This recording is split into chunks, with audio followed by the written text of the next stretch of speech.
One day I'm gonna be everything I wanna be. I don't let it get the most of me. One day I'm gonna be free. I wanna be everything I'm gonna be. My future right in front of me. One day I'm gonna be free. I wanna be free. Then let me be. From the depths of darkness, a voice emerges. A host with a fire burning in his soul. With a heart, steel, and a spirit unbroken. He rides onto his ready to claim his throne.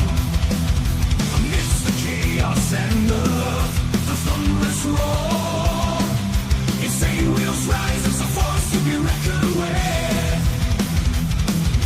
Fueled by the power that only metal can bestow. He takes his stand, refusing to submit. Insane wheels hear his battle cry. Metal and mayhem will never die. Rituals report he paves his way. More legend in the making, day by day.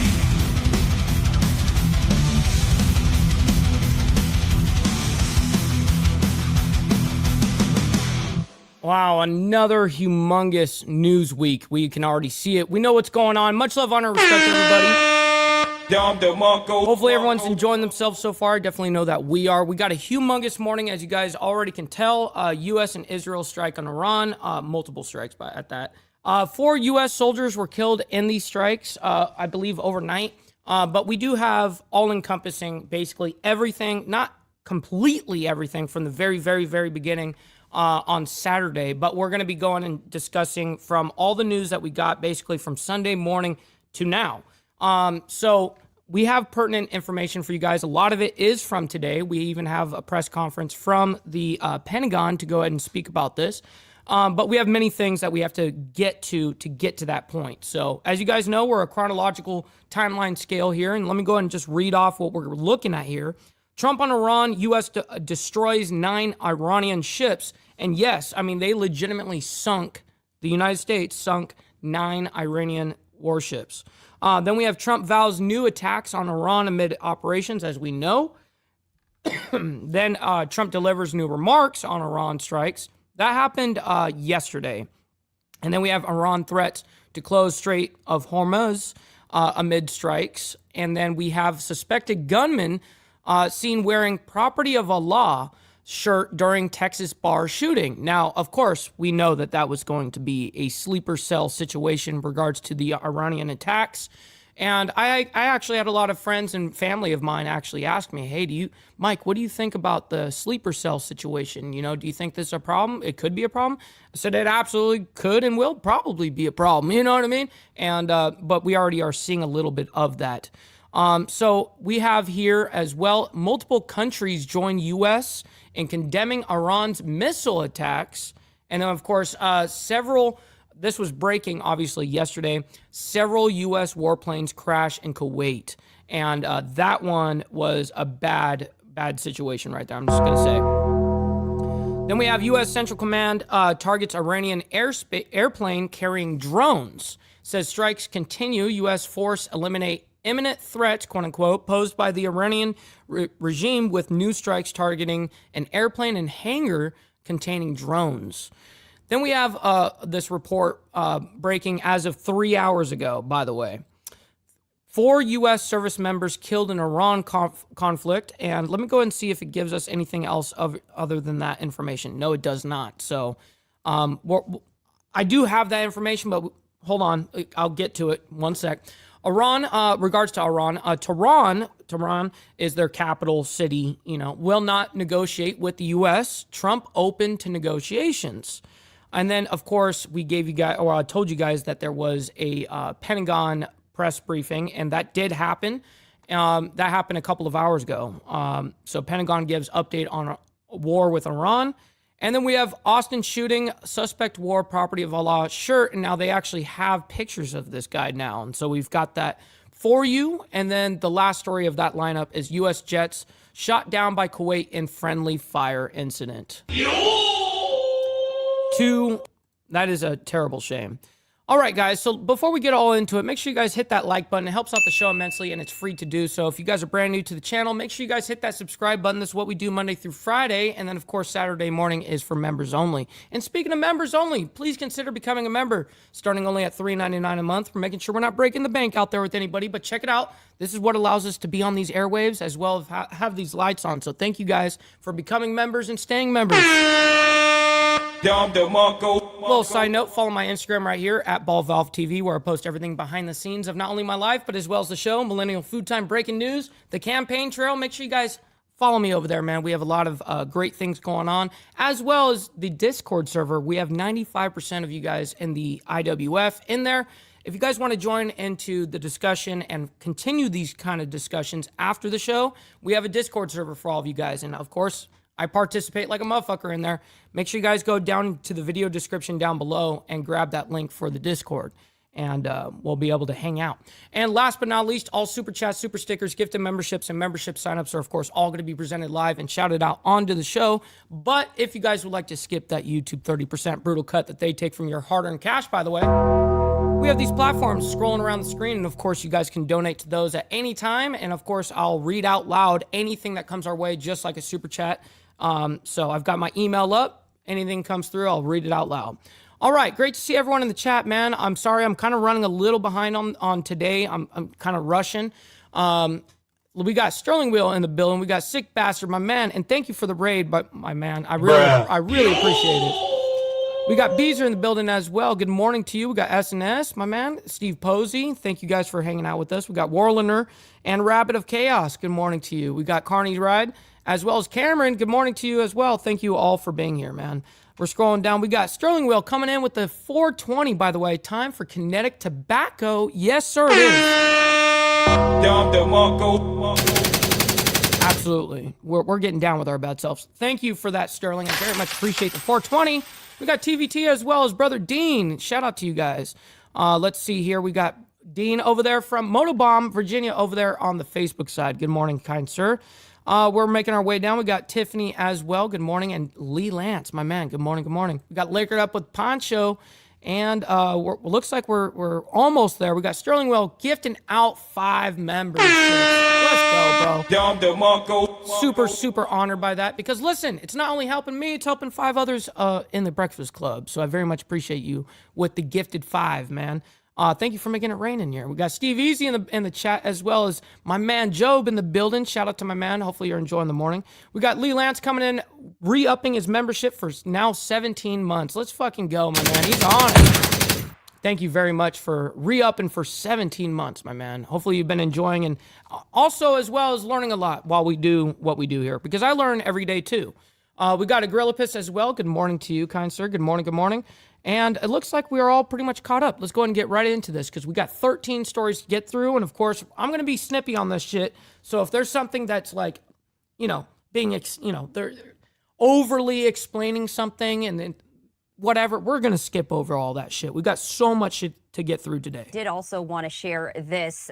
President Trump just taking to social media to say, I have just been informed that we have destroyed and sunk 9 Iranian naval ships, some of them relatively large and important. We are going after the rest. They will soon be floating at the bottom of the sea also.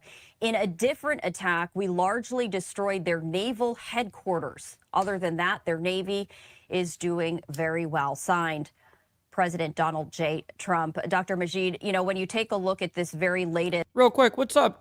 We got Caitlin in the chat. Great to see you. And we got Papa Penguin dropping in. Great to see you as well. Good morning. Good morning. Good morning. Information from the president. What does this indicate to you in terms of, a successful ongoing operation?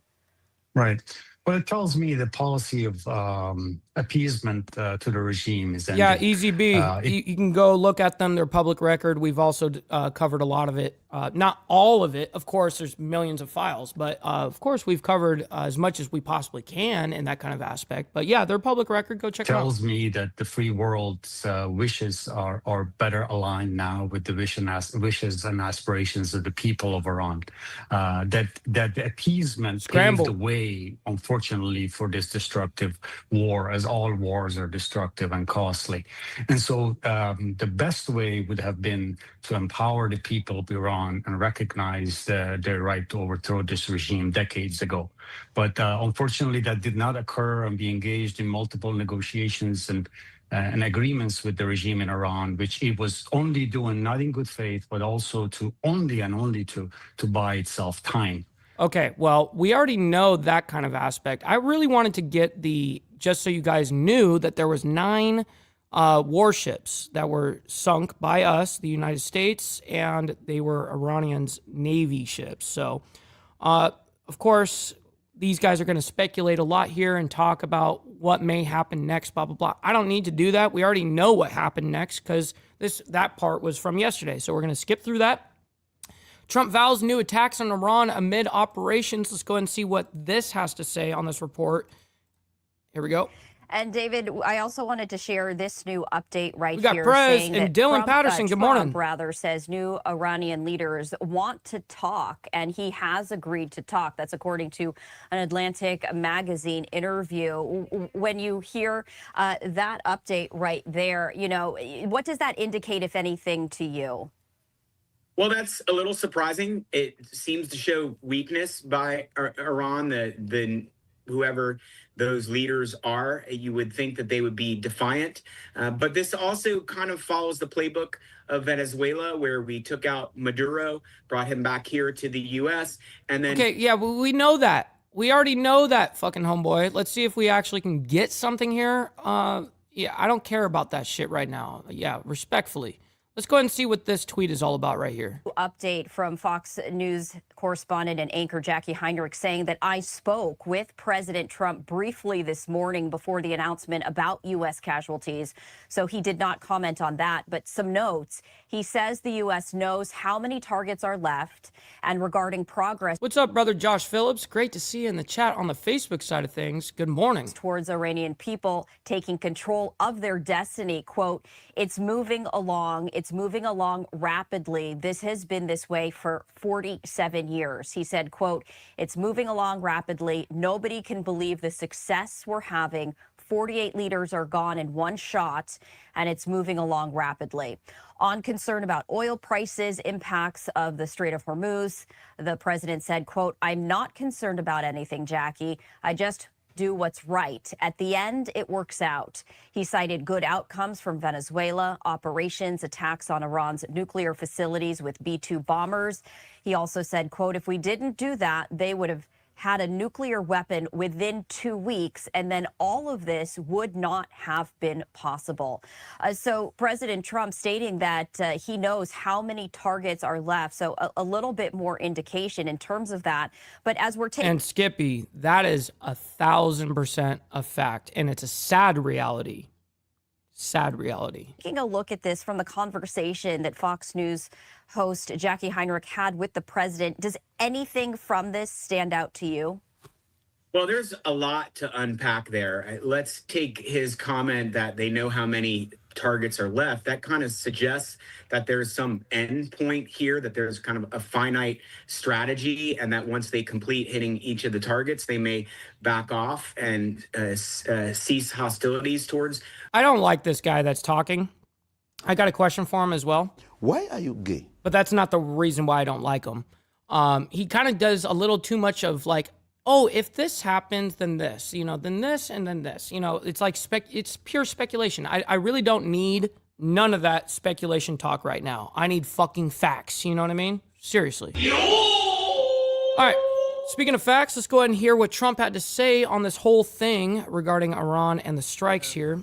Launched Operation Epic Fury, one of the largest, most complex, most... Real quick before we do, we got brother Al Patterson in the chat. Good morning to you. We got Huggy as well as Bill Castle. Good morning, gentlemen. Great to see you guys. Overwhelming military offensives the world has ever seen. Nobody's seen anything like it. We have hit hundreds of targets in Iran, including Revolutionary Guard facilities, Iranian air defense systems. Just now, real quick, we got Mr. Al Patterson sending in $5 and says, "Money me now." Well, shit, we gotta do the money part. All right, just get the money part done. Give me money, money me, money now.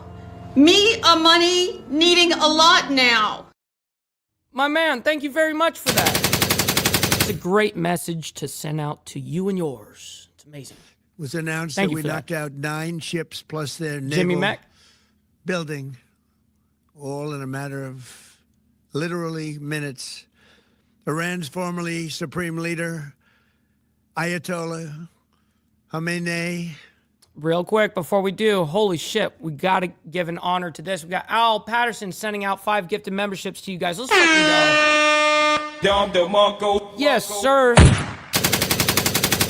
Thank you very much for that, kind sir. It goes super far because it's not only helping me, but it's helping 5 others in the IWF, my man. So thank you for that. Is dead.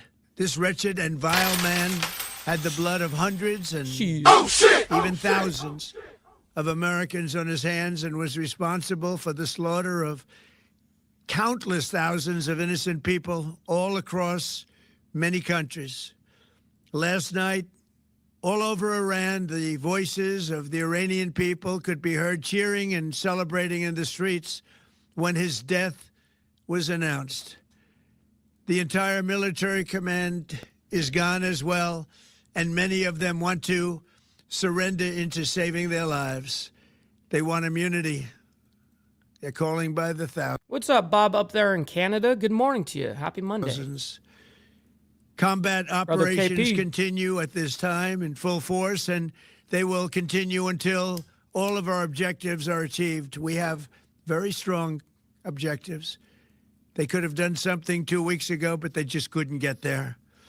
Earlier today, Sentcom shared the news that 3 U.S. military service members have been killed in action. As one nation, we grieve for the true American patriots who have made the ultimate sacrifice for our nation, even as we continue the righteous mission for which they gave their lives. We pray for the full recovery of the wounded and send our immense love and eternal gratitude to the families of the fallen. And sadly, there will likely be more. Before it ends, that's the way it is. Likely be more, but we'll do everything possible where that won't be the case. But America will avenge their deaths and deliver the most punishing blow to the terrorists who have waged war against basically civilization. They have waged war against civilization itself. Our resolve, and likewise that of Israel, has never been stronger. America is now, again, the richest, most powerful nation in the world by far. But the only reason we enjoy the quality of life that we do and the freedom and security is we have done things that others are unable to do. But it's because of warriors who are willing to lay down their lives to do battle with our enemies. And they do battle better than anybody. An Iranian regime armed with long-range missiles and nuclear weapons would be a dire threat to every American. We cannot allow a nation that raises terrorist armies to possess such weapons, would allow them to extort the world to their evil will. Not going to let it happen. We're not happening to us, and we're not going to let it happen to others. The United States has the strongest military the world has ever seen. I rebuilt our military in my first term. There's never been a military like we possess. And frankly, there's nobody even close, but we are now using that military for good. We want to have it for good purpose. We're undertaking. Man, so doing this for Israel is good purpose?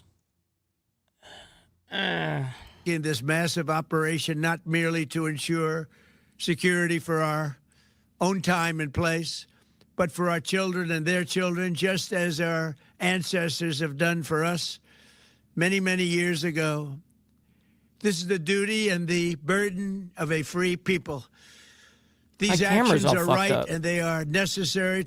Yeah, that was weird. I had a super weird glitch. Like my camera froze, and then I tried to take the source away, reset it, and then put it back, and then it wouldn't work. I'm like, whoa. Oh, here it goes. What the fuck, dude? Well, don't worry. I'll figure it out. But it is what it is, cuh. We'll figure it out. To ensure that Americans will never have to face a radical, bloodthirsty terrorist regime armed with nuclear weapons and lots of threats. For almost 50 years, these wicked extremists have been attacking the United States while chanting the slogan, "Death to America" or "Death to Israel," or both. They are the world's #1 state sponsor of terror. We are the world's greatest and most powerful nation, so we can do something about what they do. These intolerable threats will not continue any longer. It's fucked up. I once again urge the Revolutionary Guard, the Iranian military, police, to lay down your arms and receive full immunity or face certain death. It will be certain death. Won't be pretty. I call upon all Iranian patriots who yearn for freedom to seize this moment, to be brave, be bold, be heroic, and take back your country. America is with you. I made a promise to you, and I fulfilled that promise. The rest will be up to you, but we'll be there to help. Thank you. God bless you to our incredible warriors, and God bless the United States of America. All right. Real quick, we got Miss Lotus in the chat. Good morning to you. Great to see you. I don't know what the fuck. Maybe I have a loose connection or something like that with the wire that runs from the camera to, obviously, the computer, but whatever. And I don't know why that fucking moved either. All right, so let's go ahead and get into the next one. Sorry about that, camera issues. Tech is a fucking bitch sometimes. So Iran threatens to close Strait of Hormuz, amid these strikes. Now, this is the big canal that they use over there, and it's a big deal, actually, for many of reasons. Now we're some 36 hours into this, and a retaliation from Iran is underway at this moment as they threaten the biggest waves yet attack on Israel and U.S. military bases. It also attacked shipping and threatened to close the Strait of Hormuz, obviously so very pivotal there, that energy artery there in the region. You can see this from G Captain saying the Strait of Hormuz is now a war zone. Tankers hit, 3 U.S. troops killed. The shipping giants halt Gulf transits. The war risk insurance pulled. 20% of global oil supply hangs in the balance, and this is just the first 36 hours of what's going on there. We're going to be joined right now by friend of the program, maritime expert, professor at Campbell University, Sal Mercogliano. Sal, thank you so much for joining us here on Live Now from Fox. Iran threatening to close the Strait of Hormuz. Is it closed now at this moment? It's not closed right now, Andy, but what we're seeing is kind of a shutdown a bit. What happens right now is ships have pulled up on each side of the strait and they're waiting to go in. Because of the potential threat, ships have to reassess their war risk insurance. This is the insurance. By the way, good morning, Doomerang. And yes, I back that message. Make sure, look, you know what we should do? Yeah, we should start a camera fund. You know what I mean? Because these cameras, the next level camera that I want to be able to do this show, it costs a lot of fucking money. It's like upward of $3,800. To be able to do a real deal stream setup, it's a lot of fucking money. Obviously, I can't afford to just spend $4,000 on a fucking camera. What do you think? You think I kill it like that, motherfuckers? Insurance you get in case you are attacked on the high seas. Good morning. And so what we're seeing really is a pause in shipping through the straits right now. While Iran has made overtures to closing the strait, they have not officially closed it. And while we have some attacks, we've seen at least 4 ships hit, and we do have a confirmation of a fatality on one ship. Ocean shipping has not really sailed away from the strait yet.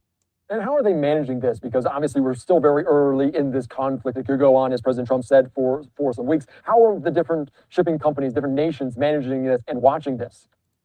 Well, right now it's kind of sit back and watch attitude. They're really kind of taking a pause. It's almost like, you're going into a neighborhood and there's shots being fired across the street. Everyone's kind of hunkered down right now to wait and see what happens. Unlike what we saw, for example, with the Houthi down in the Red Sea, there was an alternative route. You could head around Africa. You can all of a sudden go that way, and it was actually economically cheaper to go that way because of the escalating war risk insurance. The Strait of Hormuz is a cul-de-sac. You have to get in there to get not just 20% of the world's oil, but 20% of the world's liquefied. Yeah, the webcam I've running right now. It's a 4K webcam, so it does well for what it is, but the next level, to bring this shit to the next level, that's what it's going to cost. Natural gas. I mean, sooner or later, ships are going to have to go through here. And this is exactly what we saw happen back in the 1980s during the tanker war, when over 400 vessels were hit and several hundred merchant mariners were killed. Unfortunately, economics is going to play a big factor here. And sooner or later, we're going to see ships start heading back through the straits, whether this conflict has stopped or not.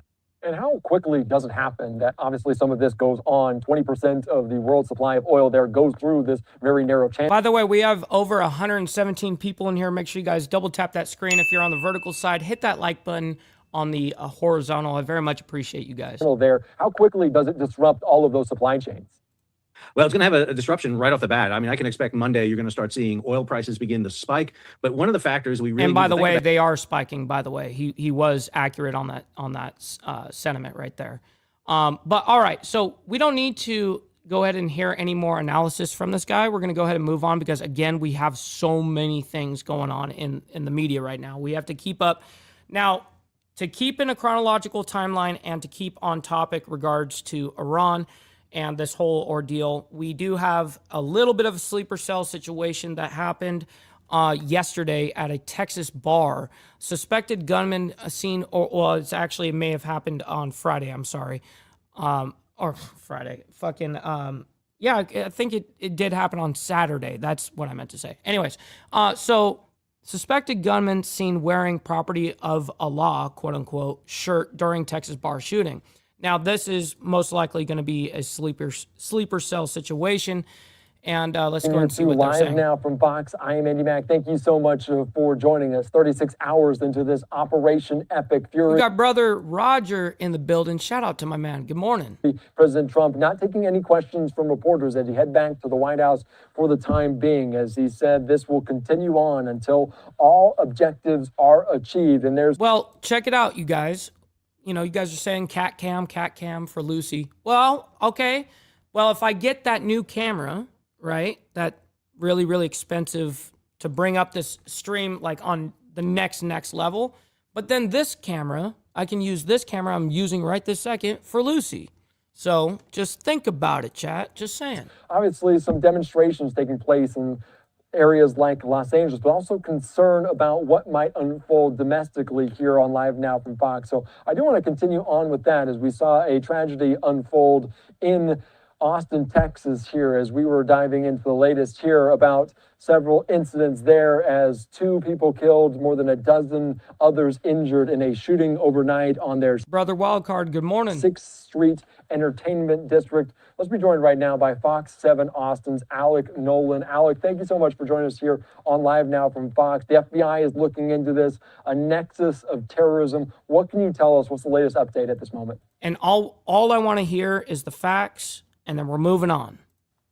Yeah, so many people waking up here today in Austin and getting that push alert that there had been a mass shooting. Obviously, because of what happened last night, we had a feeling that could there be some sort of retaliation after the killing of the Ayatollah in Iran.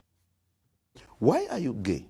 Just asking. And of course, unfortunately, I'm glad to be with you today, Andy, but not under these circumstances. So for those of you not familiar with Austin, 6th Street, certainly a very busy. Yeah, obviously. Oh, what the fuck happened?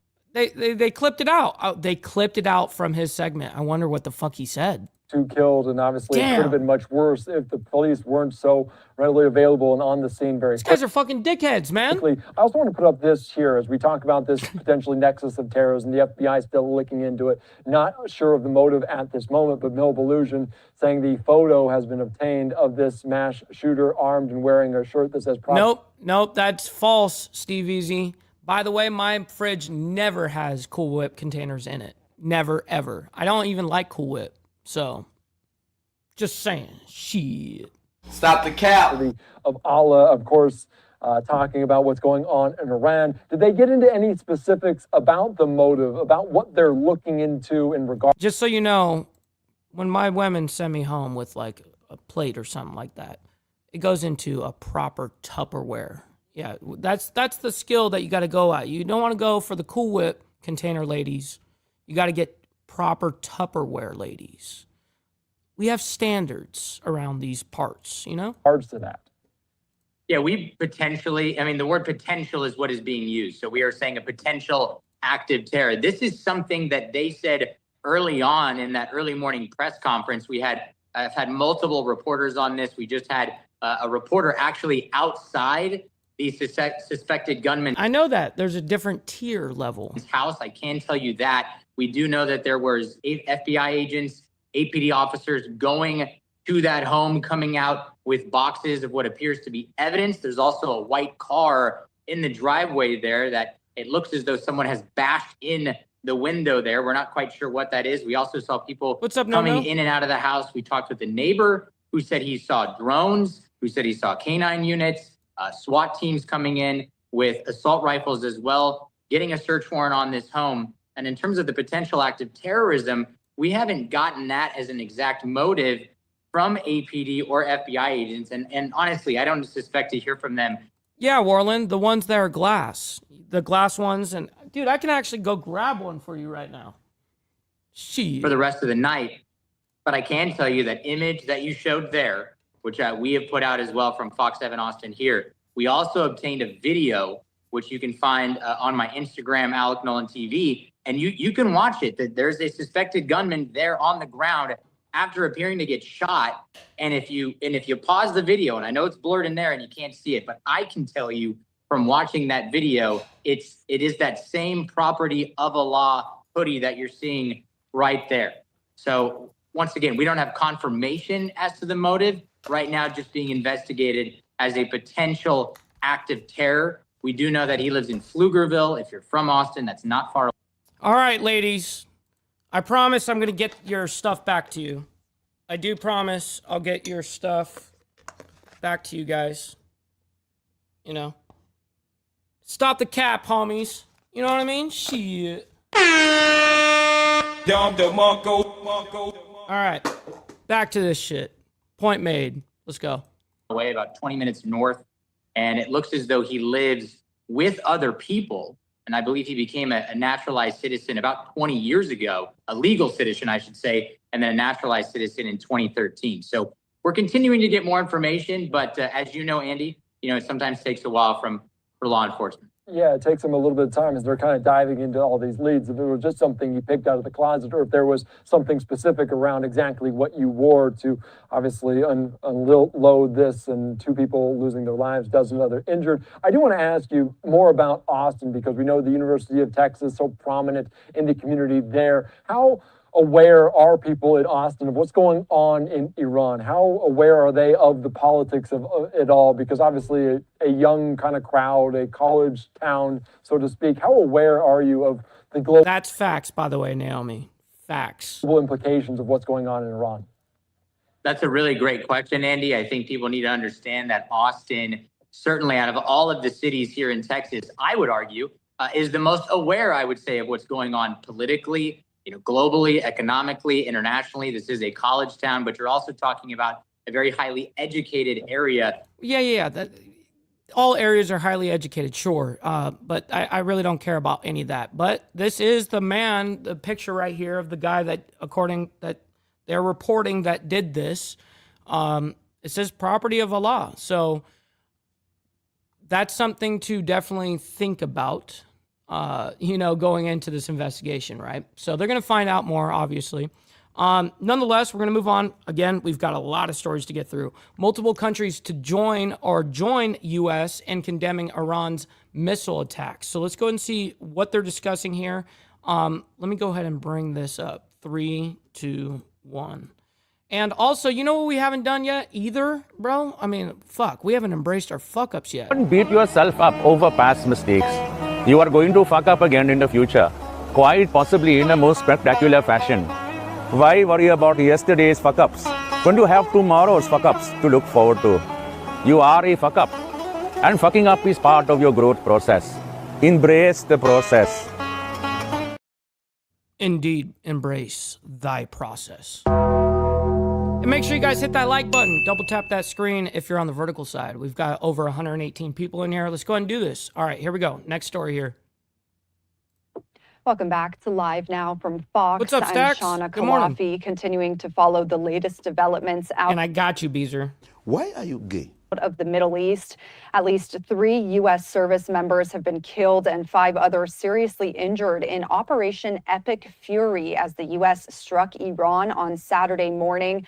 President Trump today saying that the U.S. will avenge their deaths. Oh, shit. Mr. Al Patterson coming in with the 5 gifted memberships. Let's go, bro. Dude, you're sending them out today.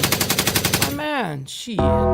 Thank you very much for that. Goes a long way. 5 others get to enjoy the members-only live streams on, Saturday morning. It's a great time. And that he expects likely more to be killed before this conflict ends. And we're also getting this joint statement into our newsroom from the U.S. and its Middle East allies. This was posted by Dylan Johnson, Assistant Secretary of State for Global Public Affairs. It says, joint statement on Iran's missile and drone attacks in the region and the United States, Bahrain, Jordan, Kuwait, Qatar. Real quick, I got to respond to this. I gotta respond to this motherfucker. All right, so it's so funny because my dad, he gets so pissed off when I get like my makers or whatever, and I cut it up with Coke or Dr. Pepper, right? My dad's like, yo, you just ruining some like decent fucking shit. Like, why are you cutting that shit up? I'm like, hey, homie, you drinking it? He goes, no, you are. Yeah, that's what fucking matters. Who fucking cares? Mind your shit. Pour yours straight. I pour mine. Relax. You know what I mean? Shit. And Kingdom of Saudi Arabia and the United Arab Emirates strongly condemn the Islamic Republic of Iran's indiscriminate and reckless missile and drone attacks against sovereign territories across the region, including Bahrain, Iraq, including the Iraqi Kurdistan region, Jordan, Kuwait, Oman, Qatar, and Kingdom of Saudi Arabia and the United Arab Emirates. That statement going on to say these unjustified strikes targeted the sovereign territory, endangered civilian populations, and damaged civilian infrastructure. The Islamic Republic's actions represent a dangerous escalation that violates the sovereignty of multiple states and threatens regional stability. The targeting of civilians and of countries not engaged in hostilities is reckless and destabilizing behavior.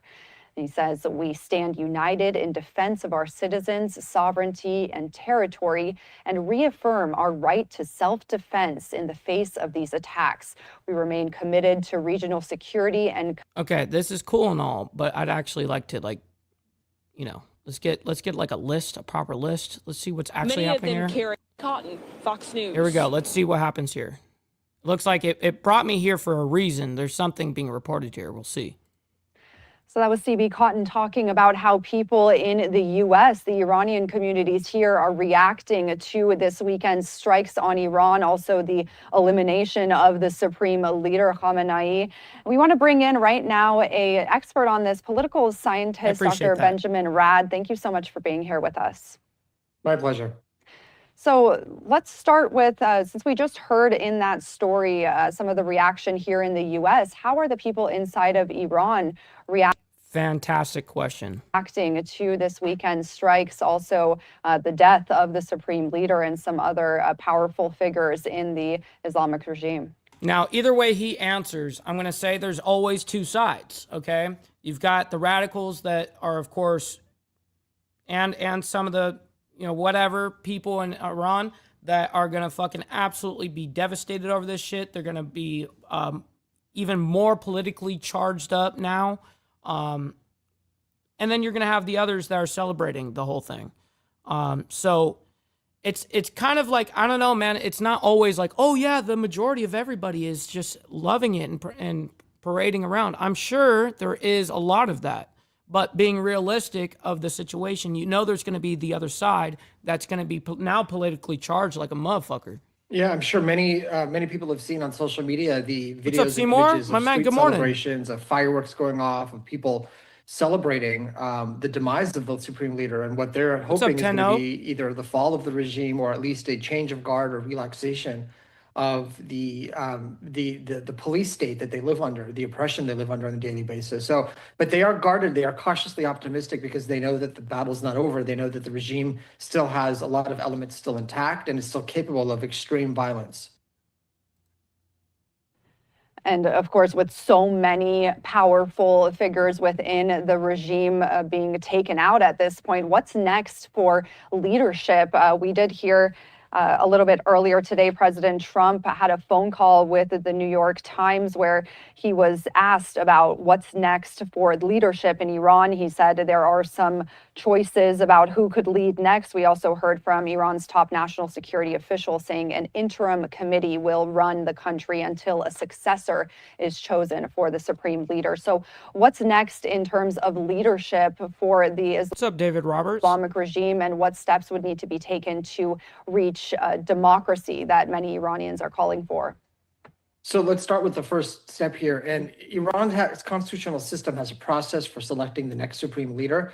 The issue is that there is nobody as a candidate who has the stature and the following that Ayatollah Khamenei did. Of course not. Of course not. And I mean, the guy was like 80 some odd years old. Why didn't they have like okay, this motherfucker getting old now. Let's start like putting some attention onto someone else to take over this, to be the successor of the whole thing. Why wouldn't you do that? Crazy. He himself, it's not like he was 40 years old or some shit.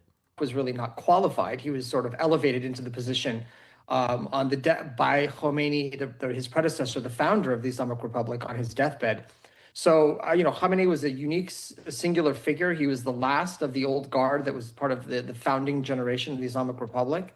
And the potential successors don't have, the following, the widespread appeal among the devout masses, those that are loyal to the regime. So the question of who that would be, that would placate all the different power factions, and whether he would have the legitimacy to really take Iran to the next level, or into the next stage, I should say, that's all in question. And will it be a figurehead? Will some sort of a council of other members, military members, intelligence members, judges, for example, jurists, would they be the ones to really lead the country on a day-to-day basis? Any of this is possible. I think for the Islamic Republic, this is uncharted territory. This is not a contingency in this way that they had planned. They do have a succession plan. At least, we suspect they do. We don't know what it is, but right. Well, we just don't know what the fuck it is. So anyways, let's go ahead and move on. Again, we've got a lot to get through still. So this next ordeal is from 5 hours ago. This was breaking 5 hours ago. Several U.S. warplanes crash in Kuwait. Let's go ahead and bring that up, and we'll go ahead and discuss it quickly. Right now, I do want to take you out to a developing portion of the U.S. and Israel strikes on Iran. We do have this video just coming into our newsroom here out of Kuwait City, where we are seeing smoke that's rising near the U.S. embassy there in Kuwait. Defense officials there now confirming that several U.S. warplanes have crashed. However, those officials say the pilots were able to eject themselves and no serious injuries have been reported. Again, all of this is developing here at this hour, so that limited information coming in is preliminary. So we'll keep you updated here as we get additional information. What's up, yo mama's house? Good to see you in the chat. Good morning. All of that. Right now, I do want to pop this up on your screen as we continue to see some of the damage coming in from Israel following the attacks by Iran, those retaliatory attacks. Again, we saw about 9 deaths just yesterday, several people injured, and we're seeing the aftermath out of Israel once again coming in from our team out there. In the meantime, President Trump says that the U.S. will, quote, avenge the deaths of 3 American service members killed in... By the way, we have 182 people in here. Make sure you guys double tap that screen if you're on the vertical side. Hit that like button if you guys are on the horizontal. I know you guys don't necessarily like what's happening around the world. You don't have to like the video for that. You can like it for me and what we do here. So thank you for that. The conflict with Iran. The president saying in a Truth Social video posted on Sunday that Operation Epic Fury, which began Saturday morning, could last for a total of 5 weeks. Now, you are taking a live look at this hour over the White House as President Trump returned last night. In the video, Trump called the 3 service members who lost their lives, quote, true American patriots who have made the ultimate sacrifice for our nation, even as we continue the righteous mission for which they gave their lives. Yes, there was an update, and I have that update, actually. But yes, sir, you're correct about that. Adding, sadly, there will likely be more before it ends. That's the way it is. Likely be more. Trump also giving an update on the mission itself as everything progresses and comes into our newsroom. We already heard plus this. their naval building, all in a matter of literally minutes. Iran's formerly supreme leader, Ayatollah Khamenei. I don't know why it's cracking like that. But anyways, we already watched that. But I guess they're just doing the little clip, so they're not playing the whole thing. Is dead. This wretched and vile man had the blood of hundreds and even thousands. That's their side that's glitching like that. That's not us. Of Americans on his hands, and was responsible for the slaughter of countless thousands of innocent people all across. God, fucking get it over with, Trump, please. This is terrible. With this audio. A few moments later. It wasn't like that when we reported it originally. Many countries. And you are taking a live look here over Tel Aviv at this hour. My man, Now, US Virginia Central Chaos Command as reported well, on chilling. Sunday that 3 service members were killed and 5 others injured amid this operation. In just a matter of hours, we know Secretary of War Pete Hegseth and Dan Raisin Kane, the chair of the Joint Chiefs of Staff, they're going to hold a joint news conference to share the latest on the operation. Now, that is set for 8 a.m. Eastern time, and you can watch it all here on Live Now from Fox as it gets underway. Right now, what I want to do is talk more about the operation itself, what we know, and what is still left to figure out. We do have Peter Duran at the Foundation for Defense of Democracy. My man, 5150, good morning as well. Thank you so Shit, much we got for legends. taking the time to join us today. Well, thank you for having me, Josh. Of course. And first off, amen, I want to by the start way. by going over the operation itself. What does it appear? Cut to the chase. Good morning. As we are several days in now, about Extra 48 surprise. hours, that the actual mission overall is here. Well, Josh, if the president was given 3 options, small, medium, and large, he took the large option. Going into the weekend, a lot of experts were speculating that perhaps President Trump would try and repeat Operation Midnight Hammer, which was the operation we saw during the summer of last year. This would have been a limited operation tailored specifically to Iran's nuclear weapons program. Obviously, President Trump, in coordination with Israel, which is an interesting twist, took the maximalist option. He went for the decapitation strike. This is an important development because on the other side of the ledger, the clerical regime in Iran, what's left of it at least, is not the A team. It's not even the B team. Josh, we're looking at the lower end of the C team when we consider the leadership that is left. And I think a lot of the lashing out strategy that we're seeing from Tehran against its Gulf and Middle Eastern neighbors reflects the fact that we're not dealing with the pros here. The pros in Iran, well, most of them are all dead. What do we think overall would indicate that this mission itself was a success? Jeez. Real quick, we got my man Hugh in the building. Shout out to my man Dirt. Hopefully you're enjoying your morning so far. I definitely know that we are. And we're waiting to hear from Secretary of War Pete Hegseth, the chair of the Joint Chiefs of Staff. They're going to speak in just a matter of hours. So what would indicate this was a success other than, of course, the death of the supreme leader, the top of the food chain, so to speak, there in Iran? Well, obviously, we'll hear more on the battle damage assessments from the Pentagon. I think a lot of people are very keen to get a sense of what General Kane and Secretary Hegseth think they've accomplished. But President Trump has already, I think, given us an... Well, Dirt, Trump already came out this morning and said that, well, actually, it wasn't Trump that said it this morning, but it was the Pentagon that said that there's going to be more deaths. But yeah, and it's all happening for Israel, which I condemn. So anyways, we got Virginia Chaos in the chat. Hopefully you're enjoying the morning as well. And thank you for gifting out a membership, my man. It goes a long way. You know what I mean? Appreciate that. Indication of just how successful this was. He already talked about the timeline, and he indicated that it's going better than anticipated. You know, it was something of a positive development for the United States, for Israel, and ultimately the people of Iran, that the supreme leader gathered all of his closest advisors, the top of the food chain, as you correctly indicated, into one place. I believe they were actually very overconfident, perhaps even arrogant, to believe they could gather during daylight hours. And what the United States and Israel demonstrated was that our forces can not only operate at night, but they took the unusual step of operating during the daylight. And in one fell stroke, they achieved many of what I believe would be their initial operational goals, killing not just the supreme leader. And I agree with that statement, Omega Man, by the way. But also 40 or so of the top brass, the top of the food chain in the regime. This is an important development, and the follow-on reaction from the regime in Iran demonstrates they really don't have much of a clue, if anything. And this is the important important point, Josh. I think Iran is actually pursuing a perfect strategy if your goal is to alienate fence sitters and neutral countries, even some of your friends, as we saw from China's statement there. If your goal is to alienate other countries and, at worst for you, encourage them to enter into this fight or at least bandwagon with the United States and Israel, if you can believe it, then that's the strategy that Iran has pursued since the start of this operation. It's all right, so we don't need him to go into further detail there on that. I want to see if... Do we see this scene right here? Oh, I thought it was a plane, but it's not. Okay, it's just the streets. Let's see if there's any other update. Like, nope, there is not. So let's go ahead and move on. U.S. Central Command targets Iranian airspace carrying drones. So let's go ahead and bring this up. It says strikes continue. U.S. forces eliminate imminent threats posed by the Iranian regime with new strikes targeting an airplane and a hangar containing drones.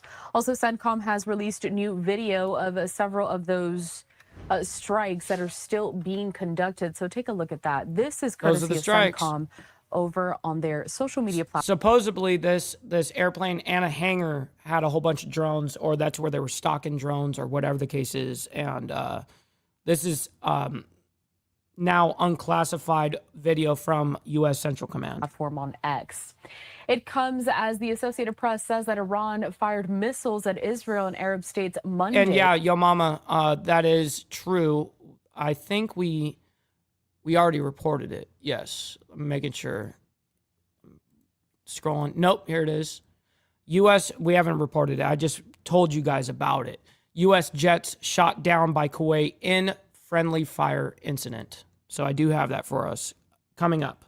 And the war expanded to include militias Tehran backs in the Middle East with an attack by Hezbollah on Israel, which struck back against the group in Lebanon. Yes, real quick, make sure you guys hit that like button. We've got 252 people in here. Make sure you guys double tap that screen if you're on the vertical. Thank you for that. And with the United States pounding targets in Iran. As the American and Israeli airstrikes kept hitting the country, top Iranian security officials saying on X, quote, "We will not negotiate with the United States." President Trump, who a day earlier had encouraged Iranians to, quote, take over their government, signaled on Sunday that he was open to dialogue with Iran's new leadership. Meanwhile, Iran's foreign minister suggested earlier that military units were acting independently from any central government control after being pressed about attacks on Gulf Arab nations that have served as intermediaries for Tehran in the past. More than 200 people have What's up, Dirty? Good morning. Have been killed since Happy the start Monday. of the strikes that killed Iran's supreme leader early on Saturday. Other senior leaders in Iran were also killed as well. Now, the Associated Press continues to provide some more of these updates. They're also saying this, that Israel is keeping all options on the table for a possible Frank gets easily offended by the vertical side. I see. I get you. Oh, shit! Ground operation in Lebanon. That's according to Israel's military spokesperson. He said on Monday that Israel has called up more than 100,000 reservists since awesome, the war Cameron. with Iran began Saturday. Fuck yeah. Hezbollah launched missiles and drones toward Israel overnight, and Israel responded by striking dozens of targets in Beirut and Hold on. We got to do this for this guy, Spaghetti Guy. I got something for you. Here you go. Maybe you need to donate some freaking money. Donate. Maybe you need to donate some freaking money. Maybe you need to donate some freaking money. Donate. Maybe you need to donate some freaking money. Donate some freaking money. That's for you, homie. Lebanon. Shout out to you. And so this, again, is the video that you're seeing on your screen, recently posted by Sentcom, the U.S. continuing those strikes there against Iran and several of those proxy organizations. Now, Israel's military also has launched an offensive campaign in Lebanon that could include many prolonged days of combat ahead. That's according to the military chief of staff and what he had to say early Monday morning. Hezbollah launched several rockets and drones toward Israel overnight, and Israel responded by striking dozens of targets in Beirut and southern Lebanon. Israel also recommended that residents of 53 villages in southern Lebanon evacuate. That did cause massive traffic jams. Damn. So Hezbollah has been a part of a little bit of the news about this shit. So a lot to follow on this Monday here. As this war this is our busiest Monday we've had. So continues to widen and expand, the tensions and the fighting escalating after those initial strikes early on Saturday. Want to bring us out? All right, so let's go ahead and bring in now the next whole update here. Breaking as of today, just a couple of hours ago, 4 U.S. service members killed in Iran conflict. So let's go ahead and bring this up. Right now, I want to pop this up. This is actually just coming in at this hour from U.S. Central Command. As of 7:30 a.m. Eastern Time, Sentcom reporting that, sadly, 4 U.S. military service members have now been killed in action. The 4th service member, who was seriously wounded during Iran's initial attacks, eventually succumbed to their injuries. Major combat operations continue, and our response effort is ongoing. I'll check that out, Steve. The identities of the fallen are being withheld until 24 hours after next of kin notification. Later on today, it is likely that we will get some more information about the 3 who we knew about who died just yesterday. However, now we are learning that a 4th... Real quick, just to show you guys, let me go ahead and stop this, bring this up. Hold on. I got Trump live right now. That was done in about an hour, so we're ahead of schedule there by a lot. Breaking. But please join me in thanking every American service member who bravely is standing in harm's way. They really are incredible, and I just want to thank you. We have a lot of them right here. Thank you very much. And thank you, Steve Posey, for that. Thank you.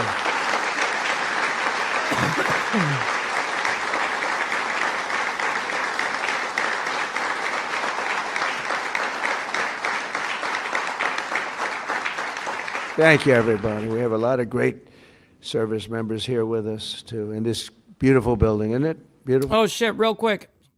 Big shout out to my man, Al Patterson, sending in $5 saying, here's some freaking money, LOL. My man, thank you for dropping it like it's hot in the Cash App, my man. Thank you very much for that. We're adding on to the building a little bit. We're improving the building. See that nice drape? When that comes down right now, you see a very, very deep hole. But in about a year and a half from now, you're going to see a very, very beautiful building. And there's your entrance to it right there. In fact, it looks so nice, I think I'll save money on the doors because it can't get more beautiful than that. I picked those drapes in my first term. I always like gold, but I think we can save a lot of money. I just saved curtains, but, and it will be. T-Mike, you know how it goes. He just fucking sits there and rambles about shit for fucking ever sometimes, and it's like, yo, Trump!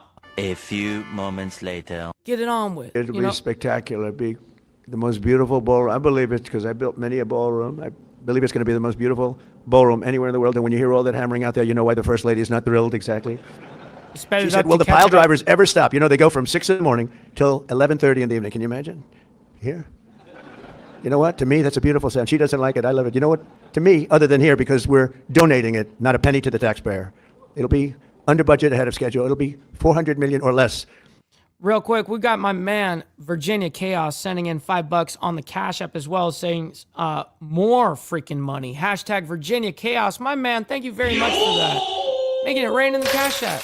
And OTR in the chat as well. What's the latest, Mac? Did Iran fuck around and find out? Yeah, I guess they fucking did. And thank you very much for the $2, my man. Yeah, we're going. This is live right this second with, well, now that I'm paused it, you know, not this second, but you know what I mean. It's live right now, and we're checking it out. So most people say 400 million or more. No, it'll be less. But when I hear that sound, that beautiful sound behind me, it means money. So I like it. But my wife isn't thrilled. She said, "This is getting crazy." I said, "Don't worry about it. We'll be all finished up in a few months." But now for the reason that we're gathered this morning to recognize the unsurpassed courage of 3 really incredible American heroes, 1 living and 2 no longer with us. So together, we recognize the exceptional valor of Master Sergeant Roderick Edmonds. And maybe I could ask your families to stand because they're beautiful families. I got to meet them, and please.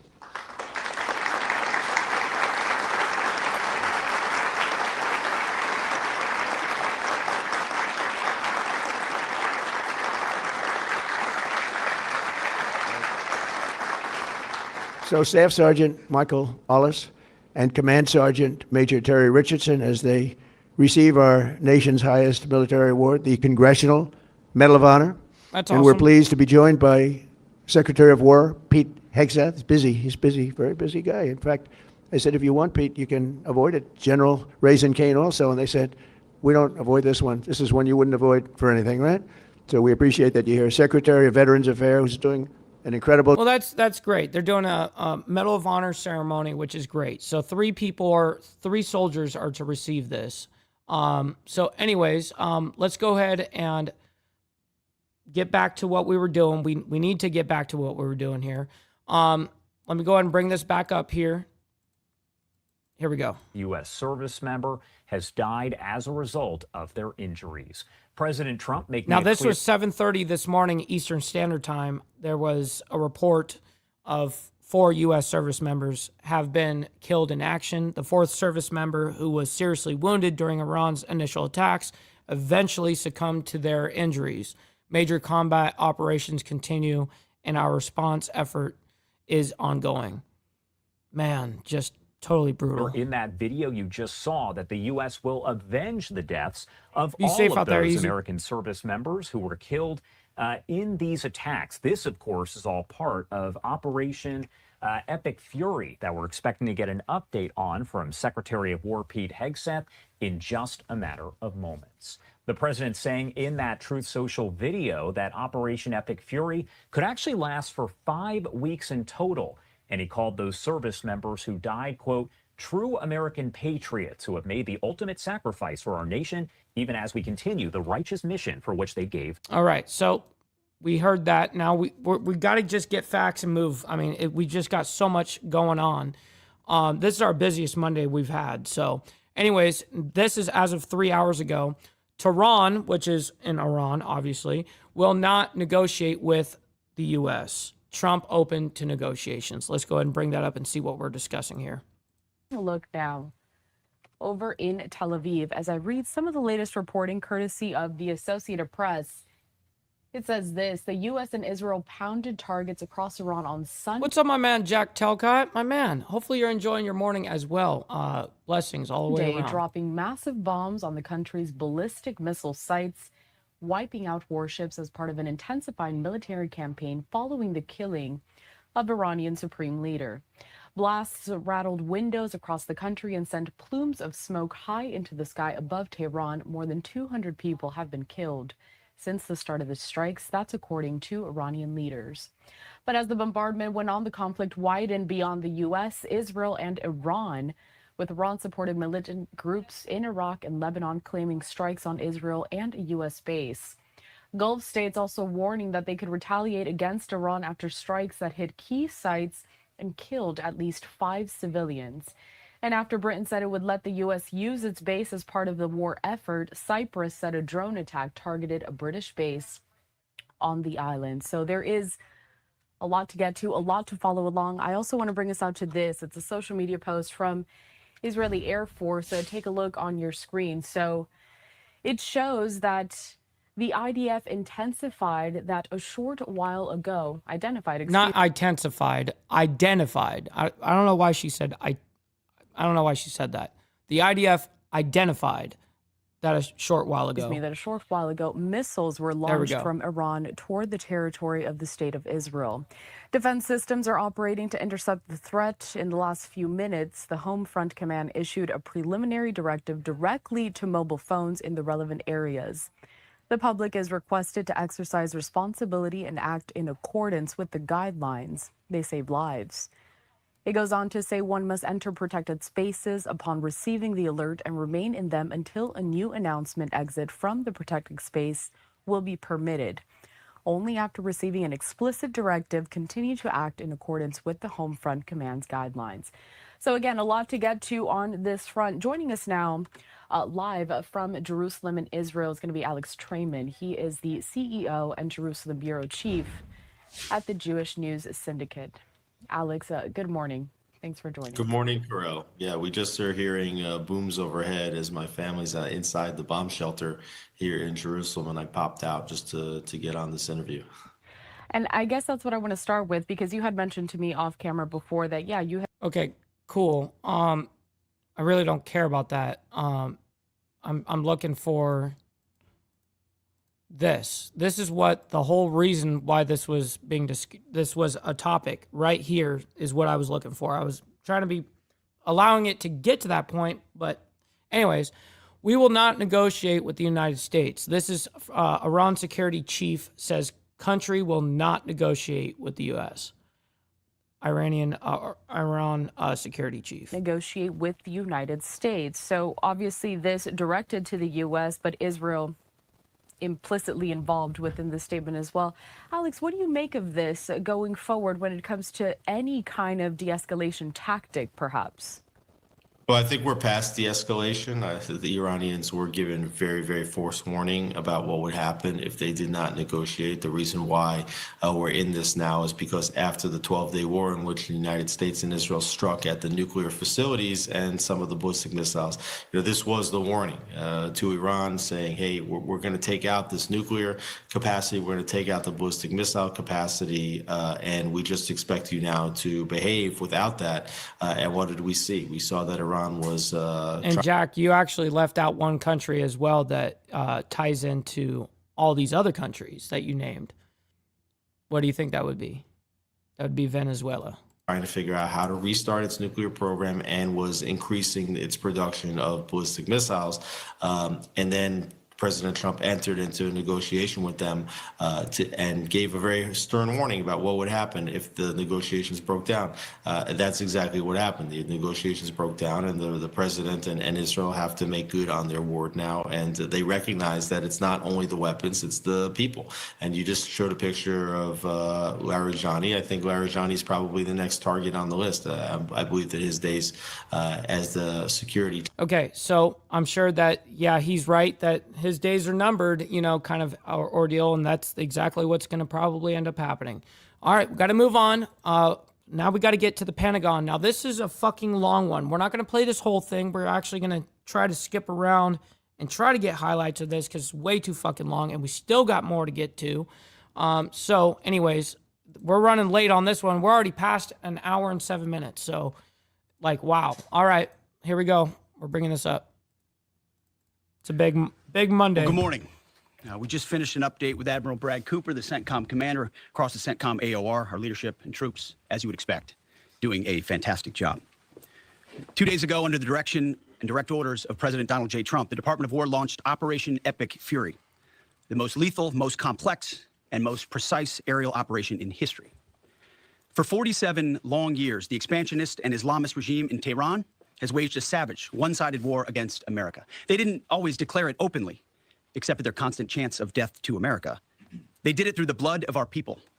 Car bombs in Beirut, rocket attacks on our ships, murders at our embassies, roadside bombs in Iraq and Afghanistan, funded and armed by Iranian Quds Force and IRGC killers. My generation of veterans carry the names of brothers who never came home. What's up, Brother Blair? Good morning. Great to see you.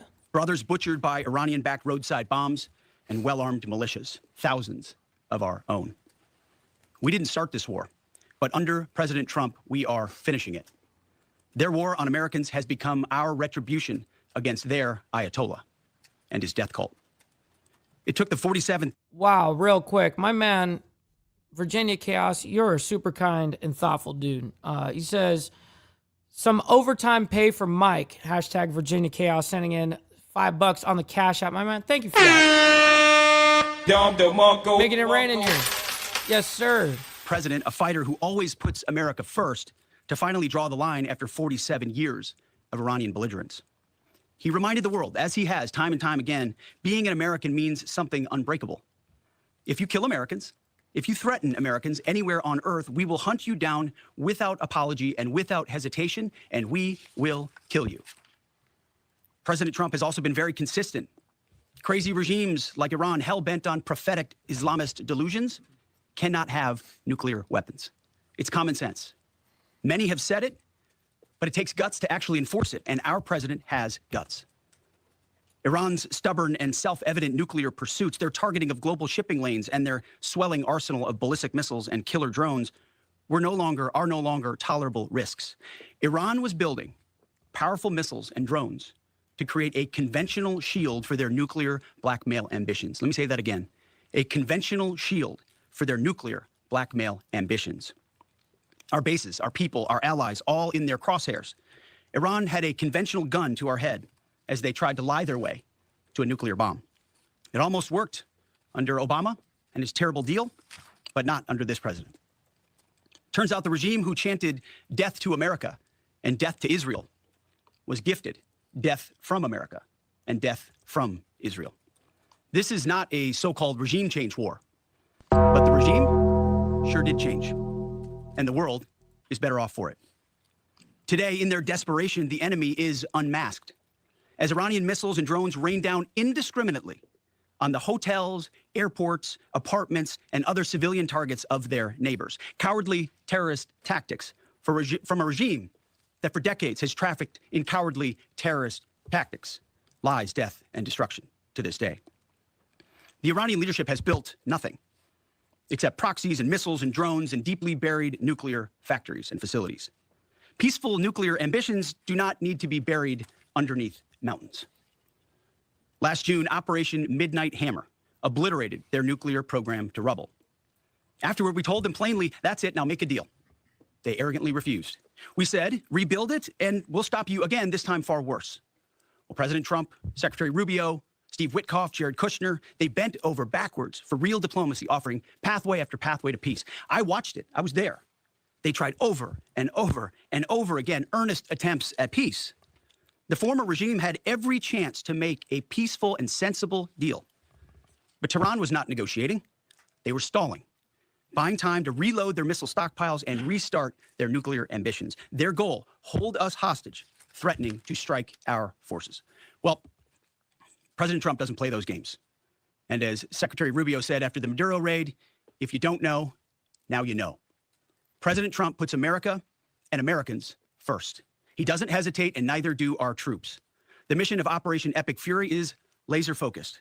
Destroy Iranian offensive missiles, destroy Iranian missile production, destroy their navy and other security infrastructure, and they will never have nuclear weapons. We're hitting them surgically, overwhelmingly, and unapologetically. With every passing day, our capabilities get stronger and Iran's get weaker. We set the terms of this war, from start to finish. Our ambitions are not utopian. They are realistic, scoped to our interests and the defense of our people and our allies. Speaking of people, we hope the Iranian people take advantage of this incredible opportunity. President Trump has been clear, now is your time. To Iranian security forces, choose wisely. President Trump has also been clear about your fate in either direction. To the media outlets and political left screaming endless wars, stop. This is not Iraq. This is not endless. I was there for both. Our generation knows better, and so does this president. He called the last 20 years of nation-building wars dumb, and he's right. This is the opposite. This operation is a clear, devastating, decisive mission. Destroy the missile threat, destroy the Navy, no nukes. Israel has clear missions as well, for which we are grateful. Capable partners, as we've said since the beginning, capable partners are good partners. Unlike so many of our traditional allies who wring their hands and clutch their pearls, hemming and hawing about the use of force. America, regardless of what so-called international institutions say, is unleashing the most lethal and precise air power campaign in history. B-2s, fighters, drones, missiles, and of course, classified effects.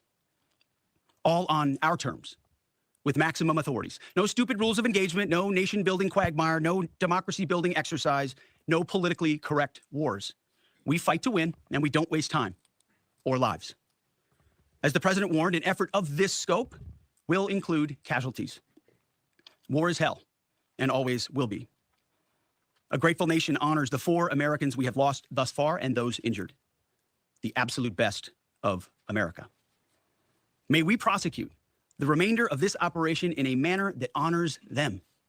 No apologies, no hesitation, epic fury for them and the thousands of Americans before them, taken too soon by Iranian radicals. Before I turn it over to General Kane for the operational update, let me speak straight to you, the joint force, our warriors on the front lines. This is your moment. This is the generational turning point America has waited for since 1979, and since the rudderless wars of hubris my generation, our generation, endured. Don't listen to the noise. Just stay focused. Our commander-in-chief is steady at the wheel. We face a determined enemy, but you are better. But we must prove it every single day. History doesn't care if we're tired, if we're scared, or if the fight feels big. It demands warriors who rise anyway. Peace through strength, the warrior ethos, lethality, unity of purpose, those are not slogans. They're the beating heart of what it means to wear the uniform, that uniform. You think clearly under fire, you act decisively in chaos, you uphold the Constitution, and you uphold our country without hesitation. We are not defenders anymore. We are warriors, trained to kill the enemy and break their will. History is watching. Be the force you swore an oath to be: focused, disciplined, lethal, and unbreakable. We will finish this on America First conditions of President Trump's choosing. This ain't America First. Nobody else's, as it should be. And know this. This is Israel's war. Above all, President Trump and I have your back, always. Through fire, through criticism, through fake news, through everything. We unleash you because you are the best, most powerful, most lethal fighting force the world has ever seen. May Almighty God watch over you, and his providential arms of protection extend over you. Godspeed, warriors, and keep going. General Kane, over to you. Thank you, Mr. Secretary. And all right, real quick before General Kane gets to it, we've got over 600 people in here between the two streams. Make sure you guys hit that like button on the horizontal side and double tap that screen if you're on the vertical. You guys don't have to like all this craziness, but you guys can like it for me and what we do here. And we're on overtime today. Morning, Big news everyone. day. The purpose of my portion of the briefing today is to update you and the American people on the actions taken thus far. The briefing will discuss the preparation, the planning, setting the force, the early operations, and how we're assessing the progress thus far. So let's get started. On Saturday, 28 February at 01:15 Eastern Standard Time, 9:45 a.m. local Tehran time, on the orders of the President of the United States, U.S. Central Command, under the command of United States Navy Admiral Brad Cooper, commenced Operation Epic Fury. As I said, I'm going to walk you through the initial phases of the operation. But first, I want to express my deep condolences and the condolences of the Joint Force to the Department of War personnel killed and wounded in actions thus far. As the Secretary said, they're heroes and represent the best of our nation has to offer.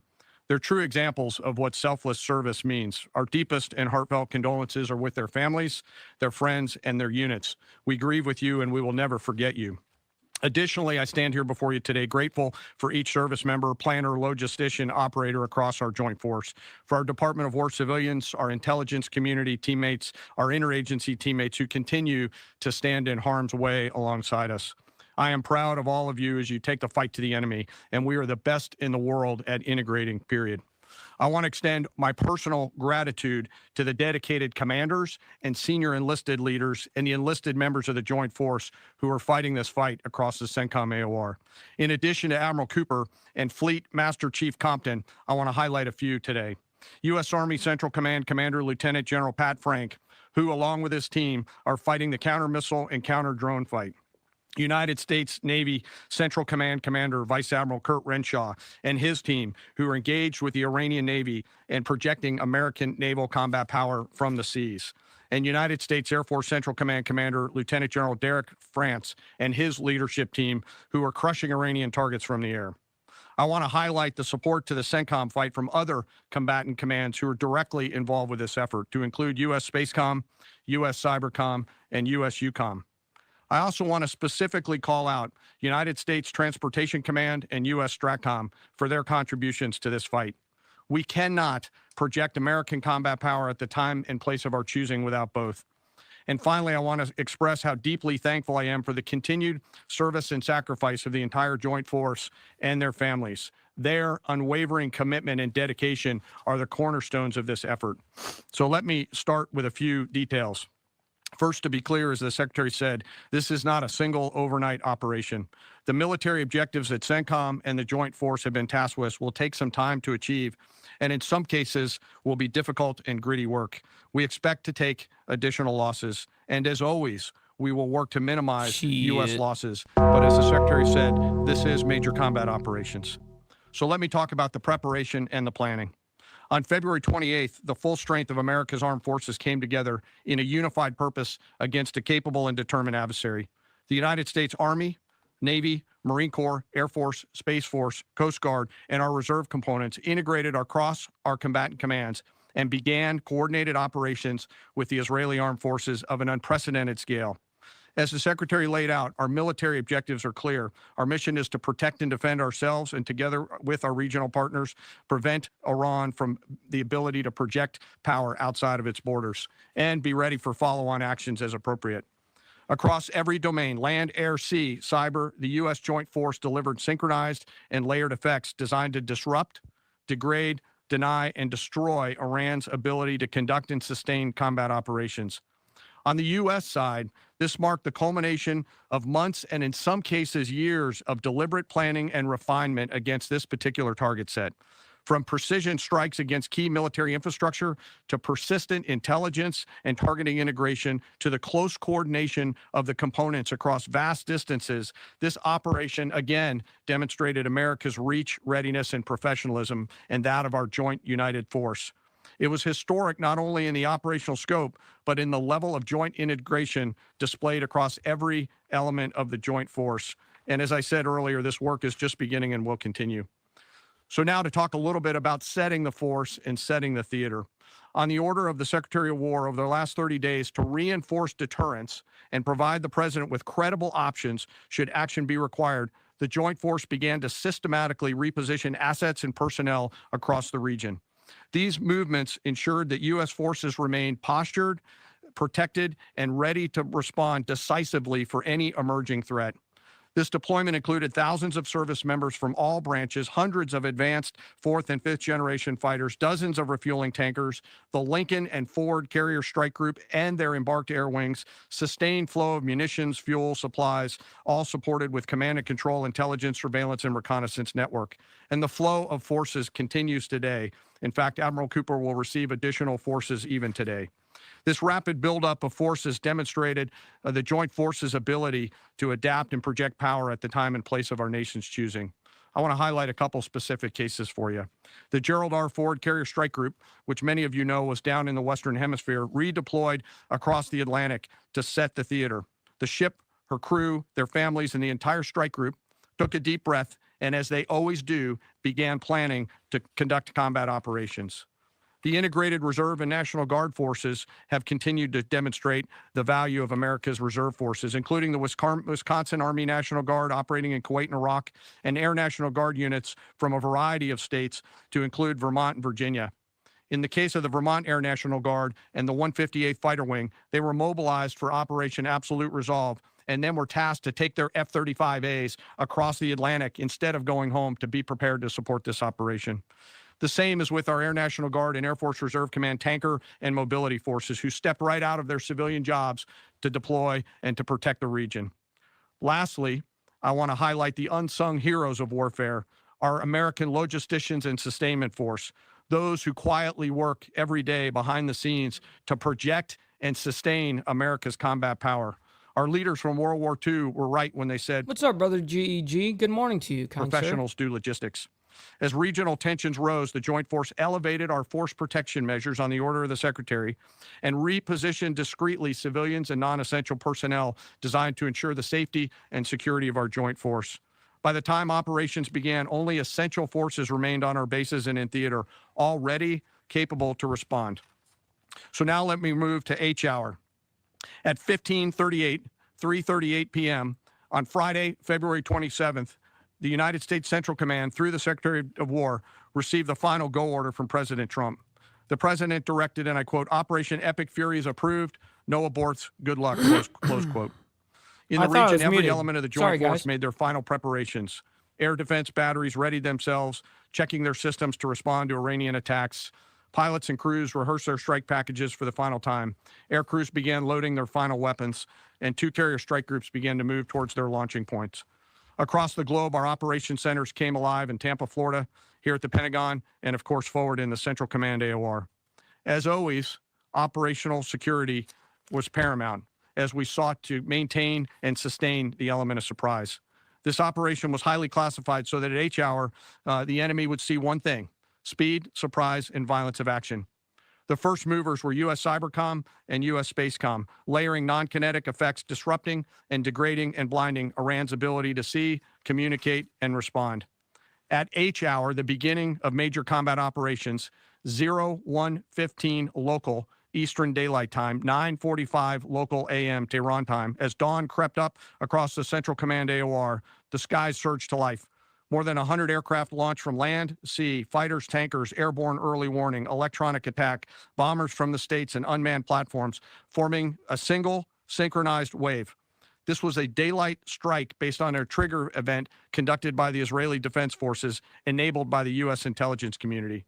The first shooters at sea were Tomahawks unleashed by the United States Navy, closed in on Iranian naval forces, and began to conduct strikes across the southern flank in Iran. On the ground, forces fired precision standoff weapons, measured, deliberate, precise, and lethal. This was a massive, overwhelming attack across all domains of warfare, striking more than 1,000 targets in the first 24 hours. We are now roughly 57 hours into the operation. In the initial phase, Sentcom's focus was systematic targeting of Iranian's command and control infrastructure, naval forces, ballistic missile sites, and intelligence infrastructure designed to daze and confuse them. Coordinated space and cyber operations effectively disrupted communications and sensor networks across the area of responsibility, leaving the adversary without the ability to see, coordinate, or respond effectively. The combined impact of these strikes, swift, precise, and overwhelming, has resulted in the establishment of local air superiority. This air superiority will not only enhance the protection of our forces, but also allow them to continue the work over Iran. Over the course of the last 2 days, the Joint Force has launched hundreds of missions from land and sea and delivered tens of thousands of pieces of ordnance. The effort continues to scale. This included American B-2 bombers, which again, similar to Midnight Hammer, flew a 37-hour round-trip sortie from the continental United States, dropping precision, penetrating munitions on Iranian underground facilities across the southern flank and slightly deeper. Additionally, Israel has separately executed hundreds of sorties against hundreds of targets. Beyond Air Force and Navy aircraft strike packages, coordinated salvos of precision standoff weapons from across the region have neutralized hundreds of pre-planned targets. As I mentioned earlier, in support of these kinetic operations, U.S. Cybercom and Spacecom have continuously layered effects to disrupt, disorient, and confuse the enemy. I will note that this operation had several combat firsts, which I'll allow at some point in the future Admiral Cooper to talk about since he owns the AOR. While we've prosecuted a relentless offensive campaign, our defense has been equally important. Across the theater, operations have remained steady and disciplined. Once again, our integrated air and missile defense network is performing exactly as it's intended. U.S. Patriot and THAAD batteries, along with ballistic missile defense-capable Navy destroyers, continue to coordinate and execute intercepts with precision and consistency. I wish that every American could hear the voice communications like I have as these joint operations centers remain calm, focused, and cool while executing under fire over and over again. Collectively, these systems have intercepted hundreds of ballistic missiles targeting U.S. forces, our partners, and regional stability. The threat from one-way attack UAVs has remained persistent. Our systems have proven effective in countering these platforms, engaging targets rapidly. Each intercept represents hundreds of hours of training, readiness, and technology all coming together to work as designed. We will remain vigilant in the counter-UAV fight. And the defense of the region is not ours alone. As the threat grew, our partners surged in beside us. Air defense batteries in Qatar, the UAE, Kuwait, Jordan, and Saudi Arabia joined the fight, proof positive that years of training, trust, and hard-earned integration pay off. I am aware of the loss of 3 U.S. Air Force F-15Es overnight in the region. I am grateful for the safety of the crews, and we know that this was not from hostile enemy fire. As this matter's under investigation, I'll not comment further on this. Let me close. Operations will remain active across the theater and across the globe. The U.S. forces are postured not only to maintain pressure, but to respond and adapt as required. Operation Epic Fury stands as a reminder of what the United States military uniquely delivers: the ability to project power on a global scale with speed, surprise, precision, and overwhelming force when and where our nation requires it. What we've demonstrated over the past several days reflects years of investment in readiness, joint integration, and professionalism of the joint force. As major combat operations continue across Sentcom, we remain engaged globally. America's joint force retains the credibility, capacity, and flexibility to respond to any contingency anywhere in the world at any time. To those who would test our resolve or threaten the United States, our allies, or our interests, understand clearly we can reach you, we can sustain the fight, and we can scale the fight, and we will prevail.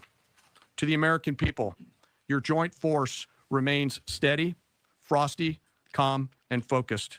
Your service members are trained, disciplined, and determined. We understand the risks of this mission and the weight of the responsibility that we carry. We also recognize that our families also shoulder the burden at home.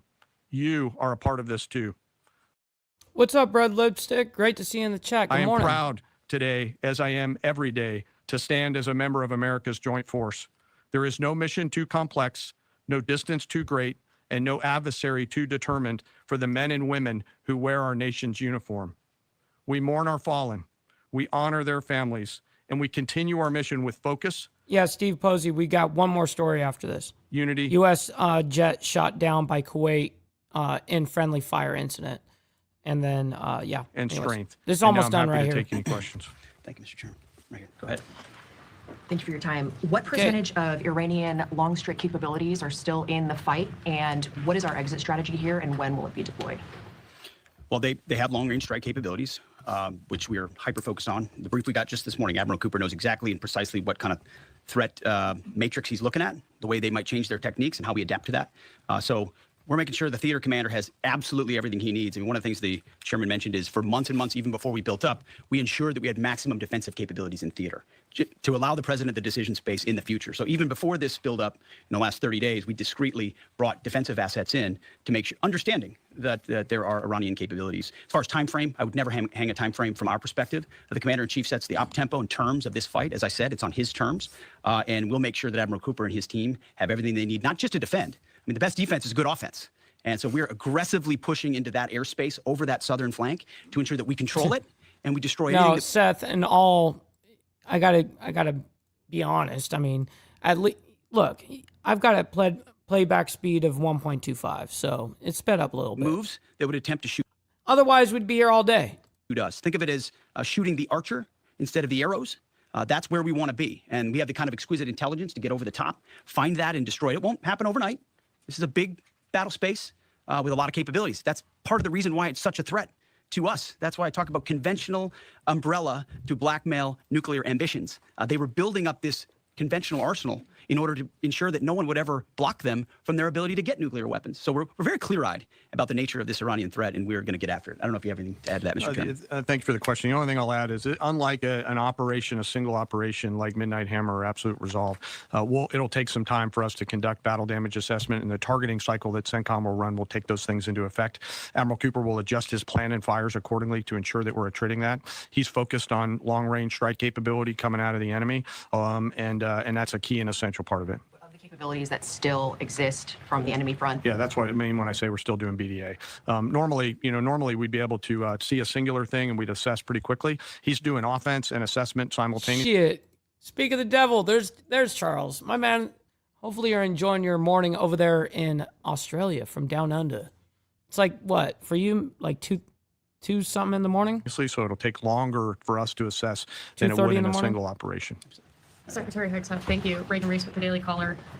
2 questions for you. The president said yesterday in his video message that we will leave Iran when we complete all of our objectives. What are our objectives? And can you share more information on how the soldiers who were killed were killed? Well, I laid out the objectives, as did the chairman. They're completely nested. I mean, Iran has an ability to project power against us and our allies in ways that we can't tolerate. So whether that's ballistic missiles and drones, so offensive capabilities, effectively their Navy, which would attempt to set other terms and impose different costs, drone capabilities, which we laid out there. And ultimately, though, tying it back to Midnight Hammer, the president has been willing to make a deal. You can't have a nuclear bomb. Radical Islamists can't have a nuclear bomb that they wield against the world. He gave them every single Man, shout out to the west side of Canada, over there in British Columbia. Opportunity. Then we precisely took it away.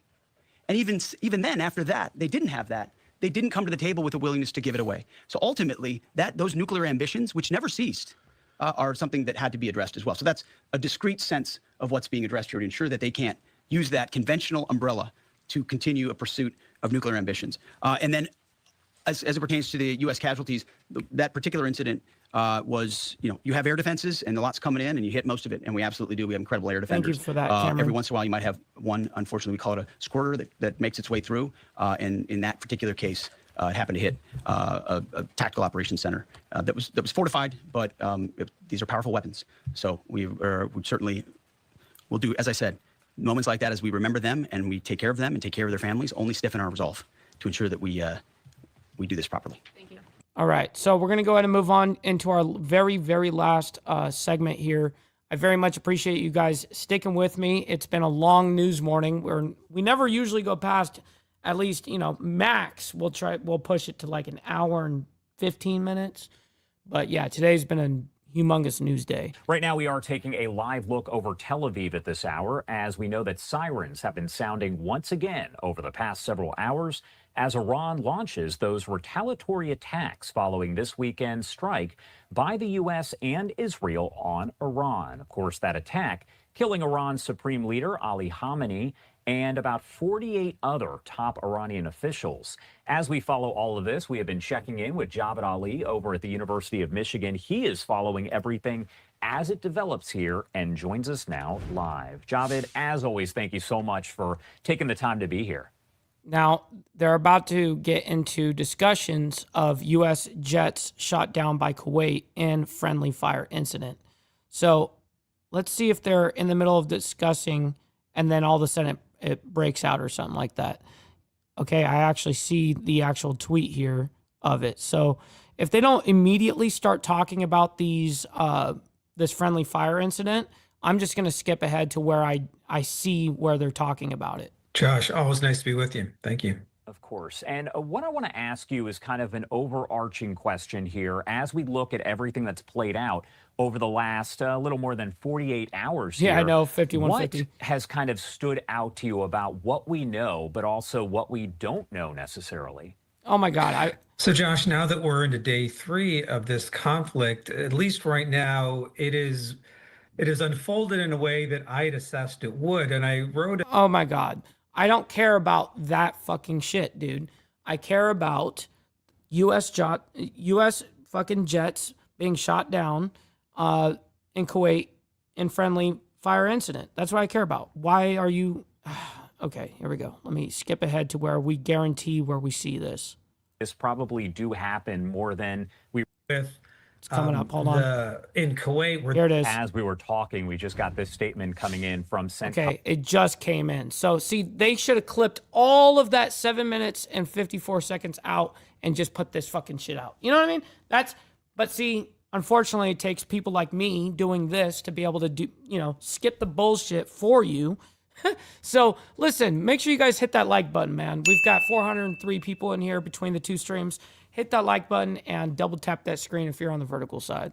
That provides a little more information and says at 11:03 p.m. Eastern Time, March 1st, which would be last night, 3 U.S. F-15E Strike Eagles flying in support of Operation Epic Fury went down over Kuwait due to an apparent friendly fire incident. During active combat that included attacks from Iranian aircraft, ballistic missiles, and drones, the U.S. Air Force fighter jets were mistakenly shot down by Kuwaiti air defenses.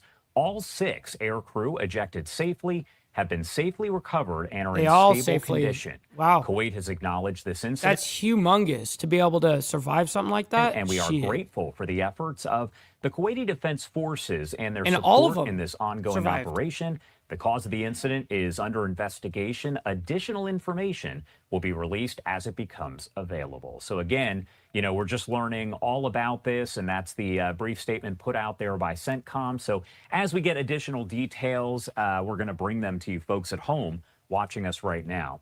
Javed, I want... for taking the time to be I do want to see this last thing because this is from the IDF coming up right here. here. We appreciate it. All right. Thanks, Josh. And I want to This pop this tweet. up on your screen once again as we follow all of the developments. Post. We have this post Whatever. coming in from the IDF, the Israel Defense Forces. It says, in response to the rockets fired from Lebanon to Israel, the IDF precisely struck senior Hezbollah terrorists in Beirut, dozens of Hezbollah and Iranian terror regime command centers, and a site that was used by Hezbollah to store weapons in the Tyre. The IDF is prepared for a multiple front scenario and to combat any threat posed to Israel and Israeli civilians. Of course, we do know that as Iran has been firing missiles over at Israel since really the strikes happened in the hours that followed, sadly, about a dozen people have been confirmed dead as a result of missiles that have struck different locations there in Israel. Wow. And as we so take far? a live look at this hour over television. All right. So listen, ladies and gentlemen, that wraps it up for the morning. I can't thank each and every single one of you guys enough for making it all the way through, man. You guys are legends.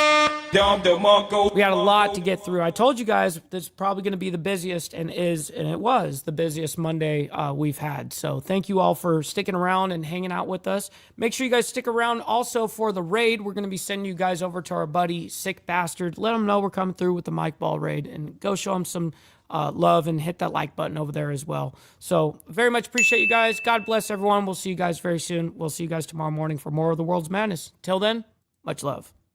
From the depths of darkness, a voice emerges, a host with a fire.